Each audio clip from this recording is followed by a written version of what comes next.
vamos falar sobre um outro momento da vida, a adolescência.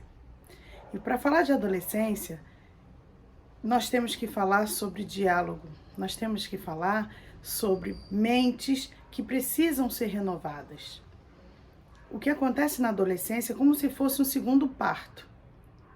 O cérebro manda informações para as gônadas, sejam elas ovários ou os testículos, e esses começam a produzir de forma abundante muitos hormônios. A partir daí, aquele ser que tinha um comportamento muito mais passivo, e não que não tivesse personalidade já, mas que tinha muito mais facilidade em aceitar os comandos, sejam dos pais ou das pessoas com quem lidam, ele começa a pensar de forma diferente. E as emoções se afloram de forma muito grande, por esse excesso de hormônios. Outra coisa que acontece nessa fase é que o córtex frontal, que é a parte responsável por controlar as emoções, na fase da adolescência, ele não está ainda totalmente desenvolvido. Isso só vem acontecer depois dos 20 anos. E aí, esse adolescente, com tanta força, com tanto estímulo hormonal e com o córtex não muito bem definido ainda, não totalmente maduro, ele começa a tomar atitudes e ter comportamentos que muitas vezes até assustam os pais, né? E aí vem aqueles comentários do tipo: ah, ele era tão calminho e agora tá agitado, e está respondão. E na verdade, não se para compreender o que está acontecendo com esse adolescente. Na verdade, o que ele está passando é um turbilhão de emoções que vem até o córtex frontal, que não está preparado para decidir ou definir o que fazer.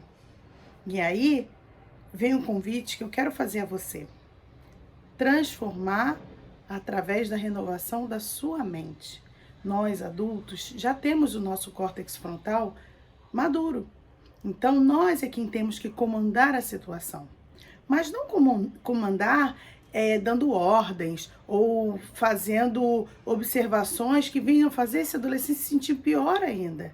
Mas sim trazendo para ele a condição de se auto-questionar, fazendo para ele perguntas que façam com que ele analise o seu próprio comportamento.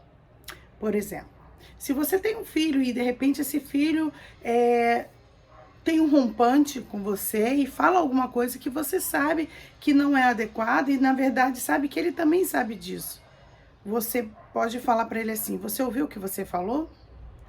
E aí você fala assim: Laísa, você tá falando tão simples, parece que é muito fácil. Eu sei que não é. Eu também tenho 2 adolescentes. Mas esse é o caminho que nós devemos buscar e procurar tomar. Então, questioná-lo sobre o que ele falou. Fazer com que ele perceba e se dê conta do que ele está fazendo e falando, muitas vezes na mesma hora, baixando o seu tom de voz para que ele perceba a discrepância do dele para o seu. Se ele gritar, se ele tiver um rompante e a gente retornar no mesmo tom ou maior, não vai ser solucionado, porque acabou se misturando uma atitude com a outra.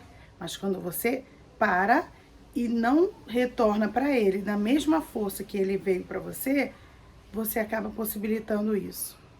A segunda coisa, depois que ele se der conta do que ele fez, é procurar ouvi-lo.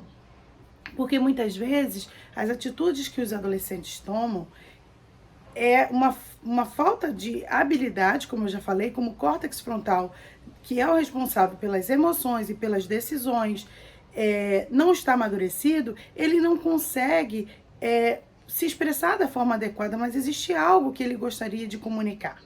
E aí a gente pode oferecer a ele essa oportunidade de expressar os seus pensamentos, os seus sentimentos, que muitas vezes estão levando até esse comportamento.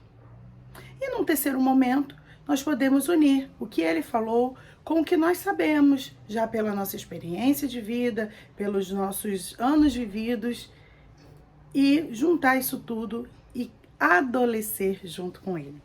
Esse é o convite que eu venho fazer a você. Que você venha adolescer com o seu filho. Você venha, através do diálogo, nesses 3 pontos que eu falei, nessas 3 etapas de diálogo, conseguir alcançar o coração do seu adolescente.